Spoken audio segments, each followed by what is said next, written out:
തെരഞ്ഞെടുപ്പ് കമ്മീഷന്റെ ഔദ്യോഗിക രേഖകൾ തയ്യാറാക്കുന്നത് ബി ജെ പി ഓഫീസിലോ എന്ന ചോദ്യം ഉയർന്നു കേട്ട ഒരു തെരഞ്ഞെടുപ്പ് കാലം ഓർമ്മയില്ലേ? രാഹുൽ ഗാന്ധിയുടെ വോട്ട് ചോരി ആരോപണം കത്തിപ്പടർന്ന കാലം, തെരഞ്ഞെടുപ്പ് കമ്മീഷന്റെ വിശ്വാസ്യത തന്നെ സംശയിക്കപ്പെട്ട കാലം.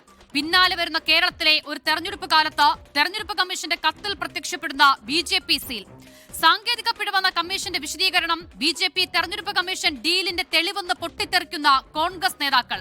കേരളത്തിലെ SIR-ൽ ഉയർന്നുകേട്ട വിമർശനങ്ങൾ, മതം തിരഞ്ഞ് മനുഷ്യനെ ഭിന്നിപ്പിക്കുന്ന ഗുരുവായൂരിലെ ബി ജെ പി സ്ഥാനാർത്ഥി, പാലക്കാട് വോട്ടർമാർക്ക് പണം നൽകുന്ന ബി ജെ പി സ്ഥാനാർത്ഥിയെ തെളിവോടെ പിടികൂടിയ കോൺഗ്രസ് നേതാക്കൾ, സ്ട്രോങ് റൂമുകൾ അനധികൃതമായി തുറന്നെന്ന കോൺഗ്രസ് ആരോപണം, മതം പറഞ്ഞപ്പോഴും പണം എറിഞ്ഞപ്പോഴും അനങ്ങാപ്പാറ നയം സ്വീകരിച്ച വിശ്വാസ്യതയില്ലാത്ത തെരഞ്ഞെടുപ്പ് കമ്മീഷന്റെ കേരളത്തിലെ വിശ്വാസ്യതയുള്ള ഉദ്യോഗസ്ഥൻ.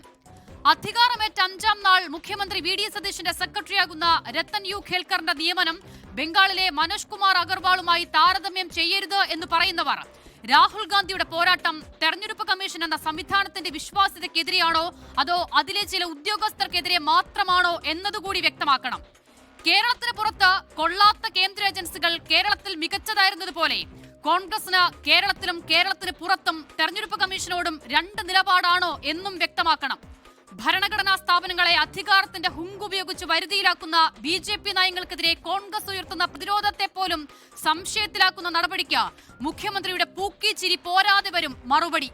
ജനാധിപത്യ സ്ഥാപനങ്ങളെ സംശയത്തിന്റെ നിഴലിലാക്കുന്ന നടപടിയാണ്. ആ പോരാട്ടത്തിന് നേതൃത്വം കൊടുത്തത് കോൺഗ്രസെ നിങ്ങളാണ്.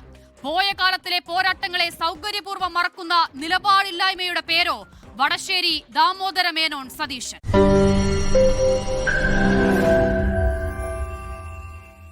ലോകത്തെവിടെയായാലും ഏത് സമയത്തും 24 വാർത്തകളും ഓഗ്മെന്റഡ് റിയാലിറ്റി പാക്കേജുകളും എക്സ്പ്ലെയിനറുകളും വിശദമായി കാണാൻ ഞങ്ങളുടെ യൂട്യൂബ് ചാനൽ നിങ്ങൾക്ക് സബ്സ്ക്രൈബ് ചെയ്യാം.